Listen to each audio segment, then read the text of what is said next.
Sequência ao Jornal da Manhã, segunda edição, o ministro da Fazenda, Fernando Haddad, descartou a inclusão de um imposto sobre o consumo, sobre operações financeiras, como foi a CPMF, e também a mudança do Simples Nacional na reforma tributária proposta pelo governo Lula.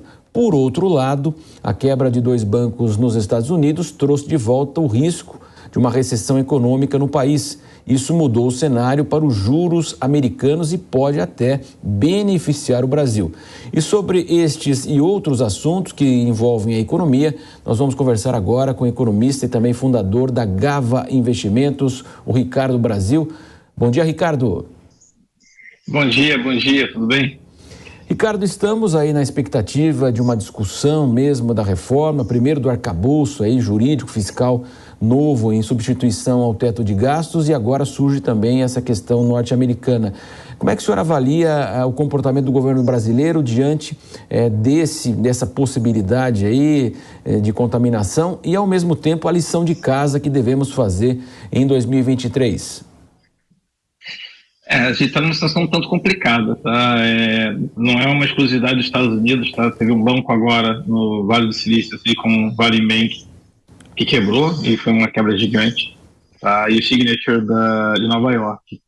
Só para falar que não é uma exclusividade dos Estados Unidos, a gente teve pelo menos 3 instituições financeiras que quebraram em menos de um mês aqui no Brasil. Tá? O fevereiro, se não me engano, a Portocred e BRK foram um deles. Devido às proporções, são coisas bem menores.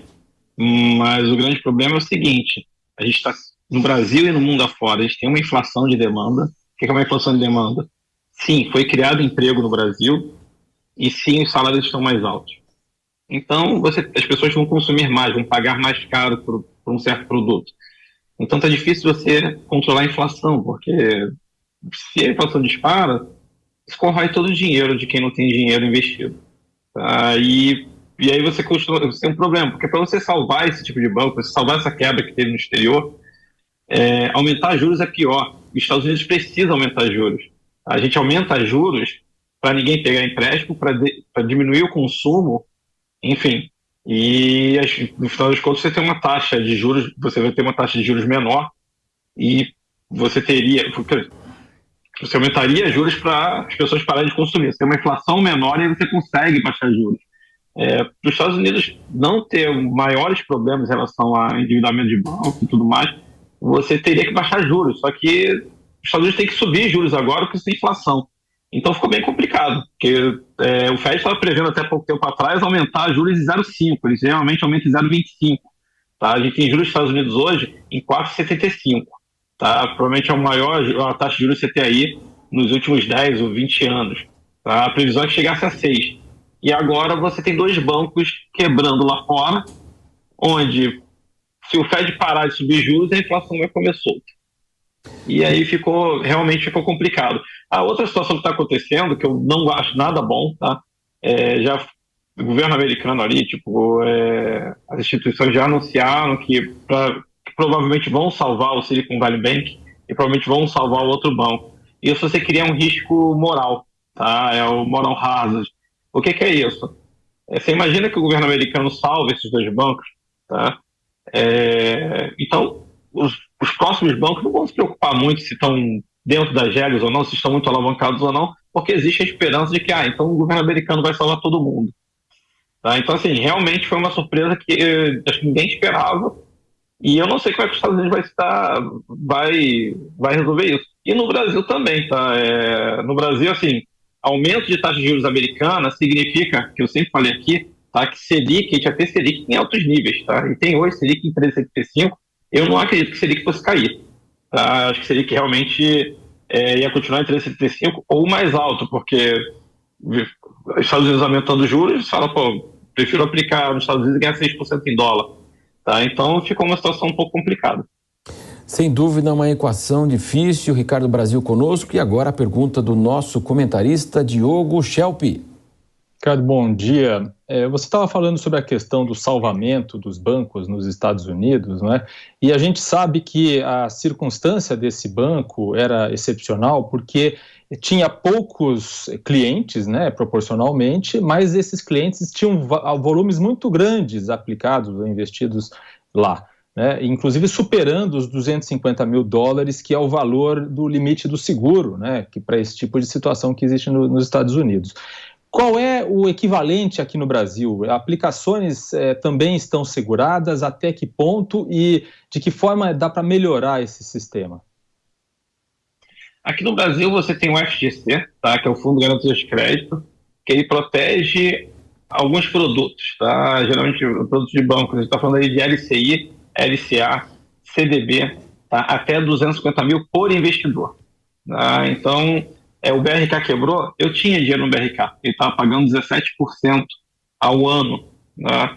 E tudo bem, eu tinha menos de 250 mil, a média de pagamento da FGC, você fala, mas vou receber daqui a 5, 6 anos, pode até ser que aconteça, mas a média de pagamento tem sido em torno de um mês. Então, aparentemente, a gente está bem servido nesse aspecto. Tá? O que você não deveria fazer? Você não deveria... fundo de renda fixa. Fundo de renda fixa é diferente de um CDB.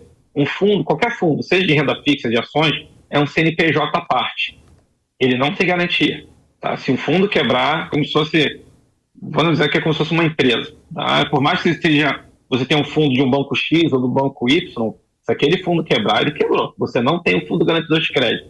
Então, para quem quer dormir tranquilo, tá, com a garantia de que até 250 mil você ser ressarcido, você deveria procurar CDB, tá, LCI, LCA, dinheiro em conta também do banco, também é salvo pelo FGC, no caso, tá, ou até mesmo título público. O título público não tem fundo garantidor de crédito, tá, mas o seu credor é o governo.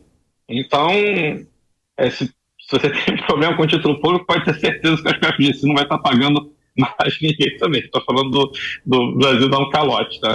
Então, os títulos onde você tem alguma salvaguarda, ali você tem alguma salvação, seriam esses. O que eu acho que poderia melhorar para o investidor, acho que realmente 250 mil talvez seja um pouco desatualizado, poderia ser 500 mil reais hoje em dia. Só que você tem um grande problema, tá? Que se você pegar os 2 maiores bancos aí do país e eles quebrarem, o FGC também não dá conta. Então, acho que poderia pensar numa reformulação, talvez, de quanto de garantia o FGC tem para conseguir realmente salvar caso um banco realmente grande quebrar. Porque até hoje em dia não tem problema com o FGC, mas foram bancos menores. Tá? Talvez o maior deles, vou chutar aqui, talvez tenha sido o Banco Santos. Sem dúvida. Agora, Ricardo, o mercado trabalha com expectativas e aguarda, de fato, aí a nova regra fiscal do país, né? A promessa do governo e do ministro passa justamente por março, né? Você avalia que esse movimento nos Estados Unidos pode alterar até o comportamento aqui, de fato, do governo em relação à sua proposta, o teto fiscal, ou não? Ou não tem uma relação, uma coisa com a outra?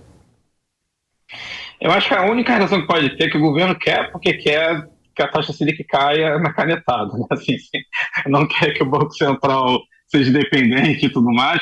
Pode ser, dependendo do que acontecer nos Estados Unidos. Assim, será que os Estados Unidos vai parar de subir juros? Por essa questão agora, para pagar um incêndio de instituições bancárias, se os Estados Unidos parar de baixar juros, pode ser sim que o Brasil consiga baixar alguma coisa. Tá? Se não fosse os bancos quebrando, eu diria que os Estados Unidos iria ter as taxas de juros em 6, tá? Talvez até um pouquinho mais, e eu achava pouquíssimo provável do Brasil baixar juros. E isso não é bom, tá? Assim, isso é bom para quem tem dinheiro para investir.